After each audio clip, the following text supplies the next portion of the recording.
2012 সালের হামলার ঘটনা যা সত্য ঘটনায় ভিত্তিক। ইসরায়েল দীর্ঘদিন ধরে ইরানের পারমাণবিক কর্মসূচি ঠেকাতে চাইছে। সেই কারণেই তারা ইরানের বিভিন্ন নিউক্লিয়ার সায়েন্টিস্টদের টার্গেট করে হত্যা করছে। এর জবাবে ইরান সিদ্ধান্ত নেয় ইসরায়েলের কূটনীতিকদের টার্গেট করবে।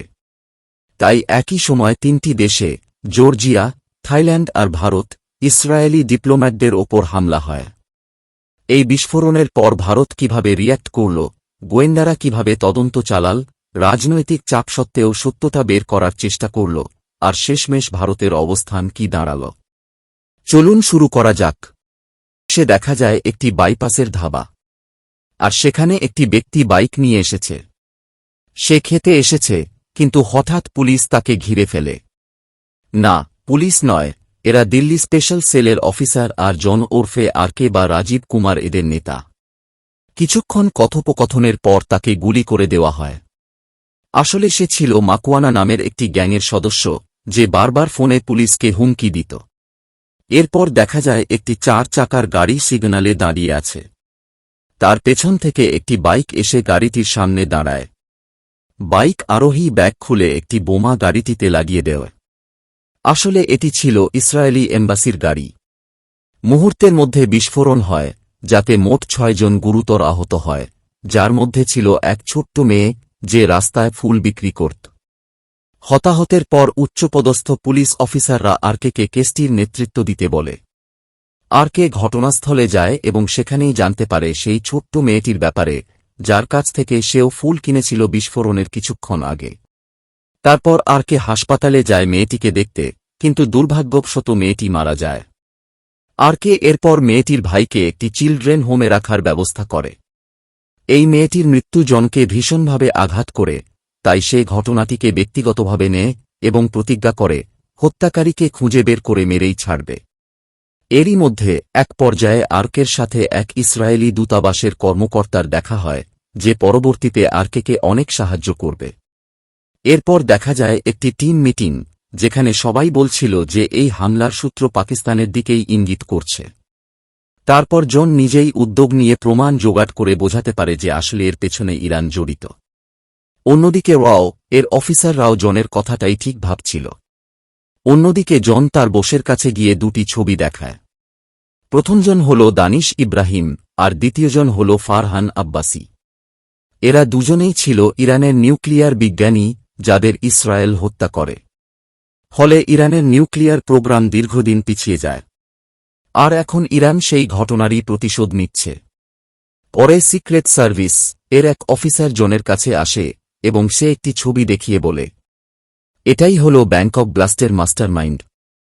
পরের দিন তারা একটি নম্বরের লিড পায়, যা একজন আফসার হুসাইনি নামের ইরানিয়ান ব্যবহার করছিল, আর সেই নম্বরের লোকেশন চাণক্য হোটেল।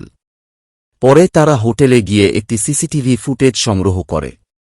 সেই ফুটেজ থেকে পরিষ্কার হয় যে বিস্ফোরণে ব্যবহার হওয়া বাইকটি ওই গ্যারেজ থেকে নেওয়া হয়েছিল। আসলে এ 2000 বা 3000 টাকার বিনিময়ে বাইক ভাড়া দিত। পরে সেই নম্বরের মাধ্যমেই আরেকটি নম্বরের হদিশ মেলে, আর সেটি ট্র্যাক করে একজনকে খুঁজে পায় তারা। তাকে ধরতে গেলে সে পালানোর চেষ্টা করে, কিন্তু শেষমেশ ধরা পড়েই যায়। পরে আরেকটি লিড মেলে এবং একটি মেয়ে ধরা পড়ে। এই মেয়েটি তার স্কুটারে আফসারকে ইসরায়েলি এম্বাসির উপর নজরদারি করিয়েছিল। স্বরাষ্ট্র মন্ত্রণালয় থেকে জানানো হয়, ইরান এবং ইসরায়েল দুজনেই ভারতের বন্ধু, আর ইরানের সঙ্গে ভারতের একটি তেল চুক্তি হতে চলেছে। তাই ইরান যদি এই বিস্ফোরণের সঙ্গে জড়িয়েও থাকে, তবুও যেন এই কেস নিয়ে বেশি বাড়াবাড়ি না হয়। পরে মেয়েটির বয়ান আর তদন্তে পরিষ্কার হয় যে আফসার বিস্ফোরণ ঘটিয়ে ইরানে পালিয়ে গেছে। তারপর দেখা যায় লন্ডনে সেই আফসার হোসাইনিকে, যে নির্মমভাবে এক ইসরায়েলি নাগরিককে হত্যা করে। অন্যদিকে জন ইরানের উদ্দেশ্যে রওনা দিয়েছে দুজন অফিসারকে নিয়ে আফসারকে ধরার উদ্দেশ্যে। এই খবরটা আফসার পেয়ে যায় ইরানের এক মিলিটারি অফিসারের কাছ থেকে। তারপর আফসার জন আর তার সঙ্গীদের ট্র্যাক করতে শুরু করে। এদিকে ভারতের সঙ্গে ইরানের গ্যাস ডিল নিয়ে কনফারেন্স হতে চলেছে। ঠিক তখনই ভারতের মিনিস্ট্রি অফ অ্যাফেয়ার্স এর অফিসাররা বুঝতে পারে জনের এই গোপন মিশন ইরান জেনে গেছে। তারা চাপে পড়ে যায়, কারণ যদি ইরান এই জন্য ডিল ক্যান্সেল করে দেয়, তাই তারা জনকে জোর করে মিশন বন্ধ করার নির্দেশ দেয়। কিন্তু জন তাদের এড়িয়ে গিয়ে জন আবু ধাবি চলে যায় মিশন এর উদ্দেশ্যে। অন্যদিকে সেই লেডি অফিসার ইসরায়েলি এম্বাসির এজেন্টকে জনের তেহরানের মিশনের কথা বলে এবং তাকে রাজি করিয়ে নেয় সাহায্য করার জন্য। আবু ধাবিতে পৌঁছে তাদের একজন পিক আপ করে নির্দিষ্ট একটি লোকেশনে নামিয়ে দেয় আর তাদের হাতে তুলে দেয় পাকিস্তানি পাসপোর্ট। এখানে ইসরায়েলি গুপ্তচরের 2 জন ছিল যারা তাদের হেল্প করার জন্য প্রস্তুত ছিল। অন্যদিকে ইরানের ফরেন অফিস তেহরানে ভারতের এম্বাসিকে জনের ছবিগুলো দেখিয়ে জিজ্ঞেস করে এটা কি হচ্ছে। অন্যদিকে দেখা যায় মোসাদের এজেন্ট আর জনরা আল আহিদি নামের একটি বন্দরে যায়। সেখান থেকেই তারা লুকিয়ে তেহরান ঢুকবে, কিন্তু আফসার জনের গতিবিধি বুঝে লোক পাঠিয়ে দেয় তাকে মারার জন্য। এখানে একটি ফাইট হয় যেখানে একটি বোমা ফেটে তাদের একজন মারা যায়। তারপর জন তার অন্য পার্টনারকে সেই লাশের সাথে ভারতে পাঠিয়ে দেয় আর সে নিজে চলে যায় তেহরান। অন্যদিকে ইরানের সাথে গ্যাস ডিল আর কে এর কাজ দুটো নিয়েই ভারতীয় মন্ত্রক খুব চিন্তিত হয়ে পড়ে। আর কে যখন তেহরানে নামে তখনই মোসাদের 2 জন এজেন্ট তাকে রিসিভ করতে আসে। তারা তাকে গোপনে সেফ হাউসে নিয়ে যায়। ওদিকে আশরাফ জনের মুভমেন্ট লক্ষ্য করে ভয় পেয়ে যায়। সে নিজের লোককেই মারতে যাচ্ছিল, কিন্তু ঠিক তখনই তার সহযোদ্ধা সাইফ এসে তাকে সামলে নেয়। তারা আরও বুঝতে পারে যে আর কে পাকিস্তানি পরিচয় নিয়ে এখানে ঢুকেছে। অন্যদিকে আশরাফের এই ইসরায়েলিদের হত্যা নিয়ে ইরানের মিলিটারি অফিসারদের মধ্যে ভয় এবং উত্তেজনা ছড়িয়ে পড়ছিল, কারণ এতে সরাসরি ইরানের নাম জড়িয়ে যাচ্ছিল। তারা একটা পরিকল্পনা করে সাইফকে ধরার জন্য ইচ্ছে করেই তারা আশরাফের লোকদের সামনে নিজেদের উপস্থিতি জানিয়ে দেয়, যাতে আশরাফ তাদের মারার জন্য লোক পাঠায়। আসলে এটাই ছিল তাদের আসল উদ্দেশ্য, সাইফের কাছে পৌঁছানো। তাই তারাও আগে থেকেই বন্দুক জোগাড় করে রেখেছিল। অন্যদিকে আর কে ধরার জন্য আশরাফ সাইফকে পাঠালেও আসলে তার মূল উদ্দেশ্য ছিল সাইফের মাধ্যমে আরকের গতিবিধি জানা। সাইফ বেঁচে থাক বা মরে যাক তাতে তার কিছু যায় আসে না, কারণ সে আগেই সাইফের শরীরে গোপনে একটি ট্র্যাকার ডিভাইস লাগিয়ে দিয়েছিল। আরকে সাইফকে ধরার ঠিক সময়ের জন্য অপেক্ষা করছিল। তারা জাল পেতে বসেছিল। সঠিক সময় আসতেই ঝাঁপিয়ে পড়ে গাড়ি চোটানোর এক সুন্দর দৃশ্য দেখা যায়। শেষে তাকে ধরেই নেয়, কিন্তু ট্র্যাকারের মাধ্যমে আশরাফ তাদের পিছু করে। সে একটানা ফায়ারিং করতে থাকে।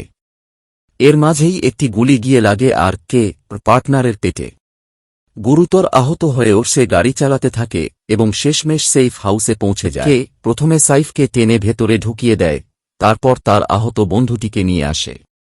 কিন্তু হঠাৎই সাইফের জ্ঞান ফিরে আসে। সুযোগ বুঝে সে পিছন দিক থেকে আর কে উপর আঘাত করে। ঠিক সেই মুহূর্তেই তার আহত বন্ধু বন্দুক তুলে সাইফের পায়ে গুলি করে দেয়। তারপরেই সে শেষ নিঃশ্বাস ত্যাগ করে। জন সাইফকে সেই ট্র্যাকারটা দেখালে সাইফ আশরাফের ব্যাপারটা বুঝে যায়। তারপর আশরাফরাও এসে যায় সেখানে। এরপর একটি অসাধারণ ফাইট সিন দেখা যায়। জন এক এক করে সবাইকে মারছিল। শেষে দেখা যায় জন আর আশরাফের মধ্যে গুলি চলাচলই, কিন্তু আশরাফের গুলি লেগে যায়। সে ফোন করে সেই ইরানের অফিসারকে সাহায্য চাইলে অফিসার বলে দেয়, তোমার দিন শেষ। অফিসারটা আশরাফের আড্ডাতেও রেইড করে দেয়। এরপর দেখা যায় সাইফ আসছে আশরাফের দিকে আর তাকে গুলি মেরে বিশ্বাসঘাতকতার বদলা নেয়। অন্যদিকে ইরান এই মিশনটা নিয়ে বেশি বাড়াবাড়ি দেখায় না, তাই ভারত পরে রাজীব কুমারকে বার করে নিয়ে আসে। রাজীব কুমার একটাই মেয়ের জন্য এই মিশনটা করে প্রমাণ করে দেয় ভারত তার দেশের একজন নাগরিকের জন্য কি করতে পারে।